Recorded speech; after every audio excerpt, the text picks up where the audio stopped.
السلام علیکم برادران اسلام، بھائی بزرگوں، دوستوں، میرے عزیز ساتھیوں، آج میں آپ لوگوں کو نمازوں کا جوک و شوق، تو میرا یوٹیوب چینل کو سبسکرائب کیجئے، لائک کیجئے، کمنٹ کیجئے۔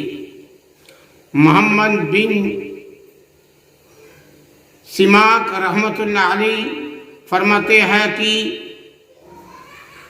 کوفہ میں میرا ایک پڑوسی تھا، اس کے ایک لڑکا تھا جو دین کو ہمیشہ روزہ رکھتا اور رات بھر نماز میں اور شوقیہ اشعار میں رہتا تھا۔ بے سوکھ کر ایسا ہو گیا کہ صرف ہڈی اور چمڑا رہ گیا۔ اس کے والد نے مجھ سے کہا کہ تم اس کو ذرا سمجھاؤ۔ میں ایک مرتبہ اپنے دروازے پر بیٹھا ہوا تھا، وہ سامنے سے گزرا، میں نے اس کو بلایا، وہ آیا، سلام کر کے بیٹھ گیا۔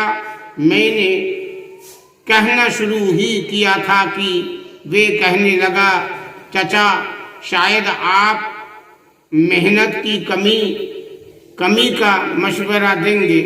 چاچا جان، میں نے اس محلے کے چند لڑکوں کے ساتھ یہ طے کیا تھا کہ دیکھے کون شخص عبادت میں زیادہ کوشش کرے۔ انہوں نے کوشش کی، محنت کی اور اللہ تعالیٰ کی طرف بلائے گئے۔ جب وہ بلائے گئے تو بڑی خوشی اور سرور کے ساتھ گئے۔ ان میں سے میرے سوا کوئی باقی نہیں رہا۔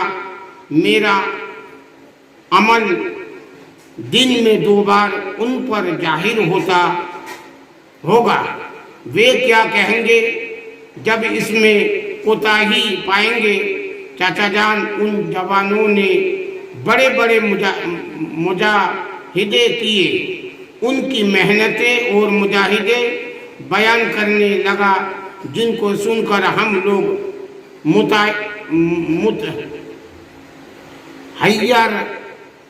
حیرت زدہ رہ گئے۔ اس کے بعد وہ لڑکا اٹھ کر چلا گیا۔ تیسرے دن ہم نے سنا کہ وہ بھی رخصت ہو گیا۔ رحمۃ اللہ رحمتن وسیعتن، رحمہ اللہ رحمتن وسیعتن۔ اب بھی اس گئے گزرے زمانے میں اللہ کے بندے ایسے دیکھے جاتے ہیں جو رات کا اکثر حصہ نماز میں گزار دیتے ہیں اور دن کے دوسرے کاموں تبلیغ و تعلیم میں منہمک لگے رہتے ہیں۔ حضرت مجدد الفی ثانی رحمت اللہ علیہ کے نامی سے کون شخص ہندوستان میں نا واقف ہوگا؟ ان کے ایک خلیفہ عبد الواحد لاہوری نے ایک دن ارشاد فرمایا، کیا جنت میں نماز نہ ہوگی؟ کسی نے عرض کیا، حضرت جنت میں نماز کیوں ہو؟ وہ تو عمل کے بدلے کی جگہ ہے، نہ کہ عمل کرنے کی۔ اس پر ایک آہ کھینچی اور رونے لگے اور فرمایا کہ بغیر نماز کے جنت میں کیوں کر گزرے گی؟ ایسے ہی لوگوں سے دنیا قائم ہے اور زندگی کو وصول کرنے والی حقیقت میں یہی مبارک ہستیاں ہیں۔ اللہ جل شانہ اپنے لطف اور اپنے پر مر مٹنے والوں کے طفیل سے اس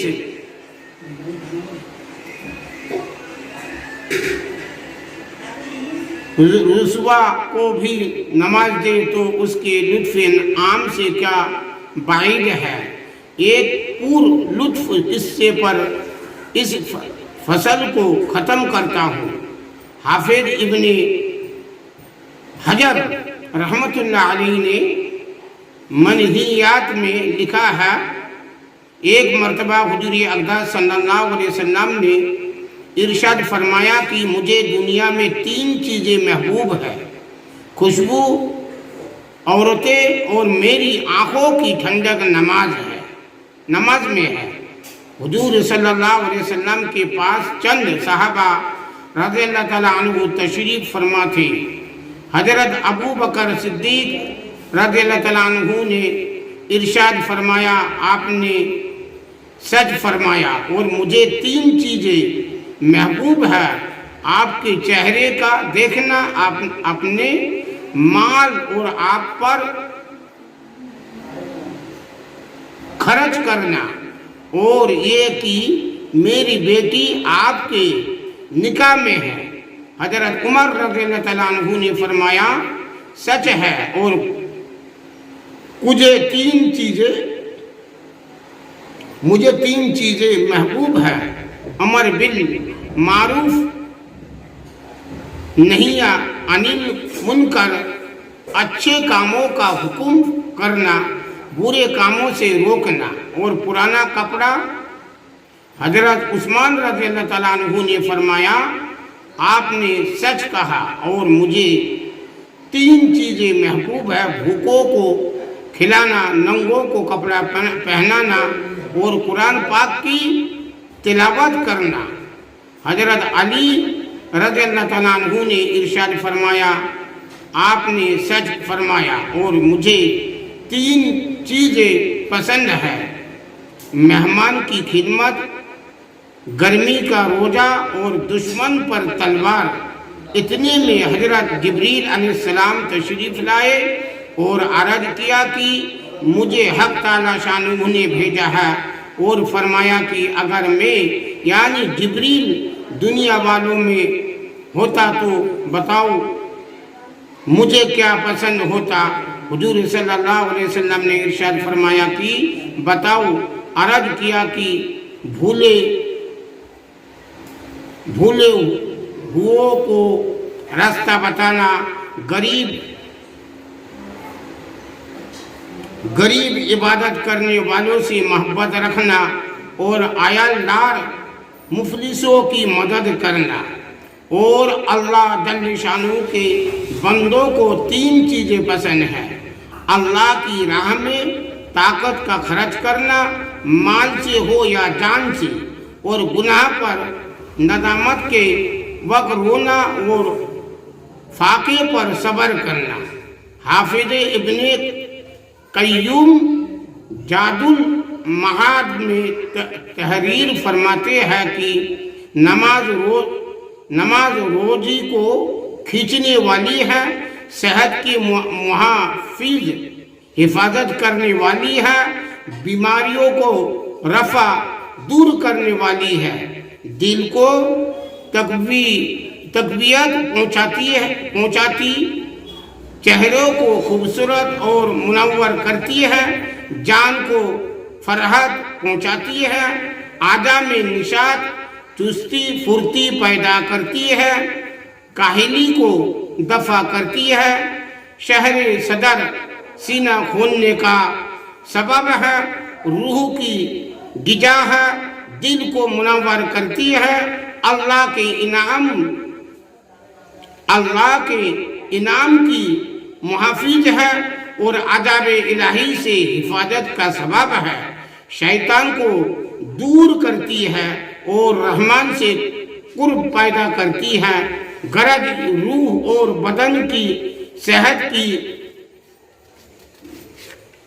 کی حفاظت میں اس کو خاص دخل ہے، اور دونوں چیزوں میں اس کی عزیز تاثیر نیز دنیا اور آخرت کی مضرتوں کو دور کرنے میں اور دونوں جہان کے منافع پیدا کرنے میں اس کو بہت خصوصیت ہے۔